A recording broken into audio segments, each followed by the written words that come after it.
Assalamualaikum. Hari ini saya dengan kawan-kawan daripada Mukmin Group nak kongsi sikit mengenai golongan-golongan yang perlukan hibah takaful.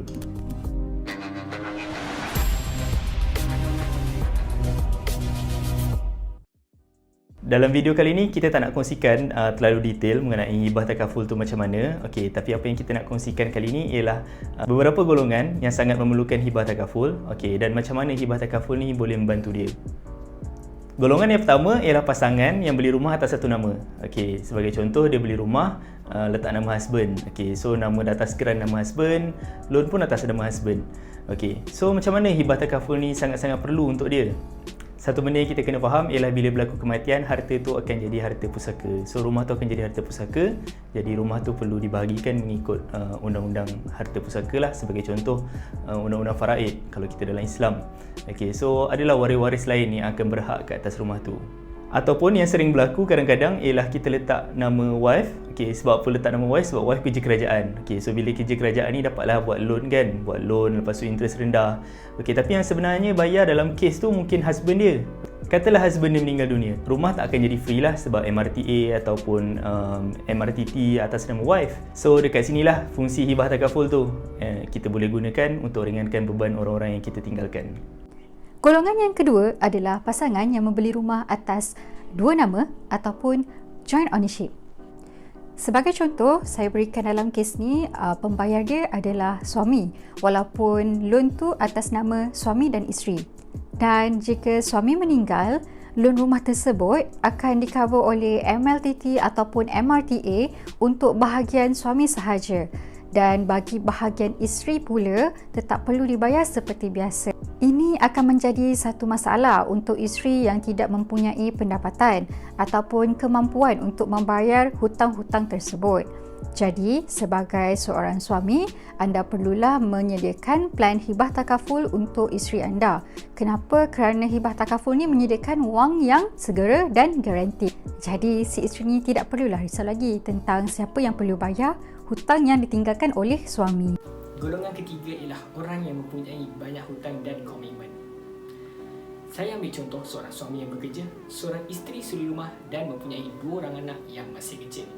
Si suamilah yang membayar komitmen bulanan seperti rumah, kereta, bil utiliti, perbelanjaan dapur, perbelanjaan anak-anak dan lain-lain.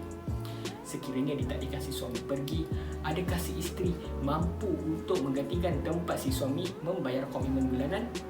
Di sinilah fungsi hibah, di mana ia dapat membantu menyelesaikan hutang-hutang si suami dan membantu si isteri membayar komitmen bulanan.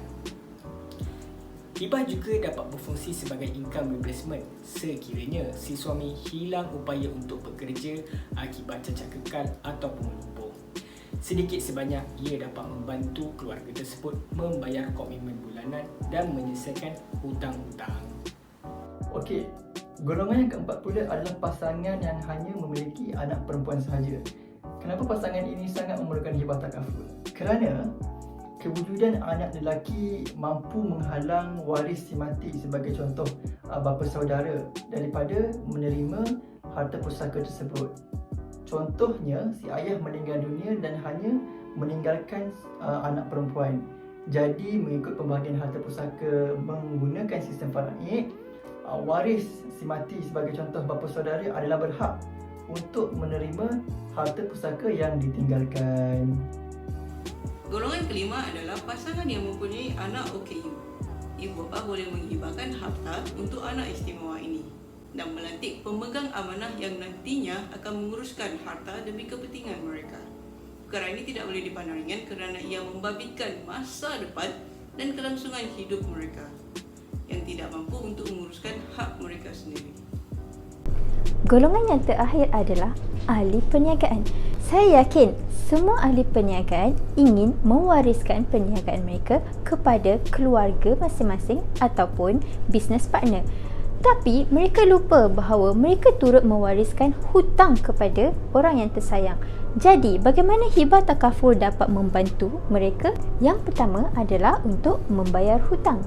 Yang kedua adalah untuk meluaskan perniagaan. Oleh itu, perniagaan tidak perlu ditutup dan boleh dijalankan seperti biasa. Jika anda adalah salah seorang daripada golongan yang saya sebutkan tadi, jangan lupa rujuk kepada ejen takaful anda. Dan jika informasi ini bermanfaat, jangan lupa untuk like, save and share. Bye!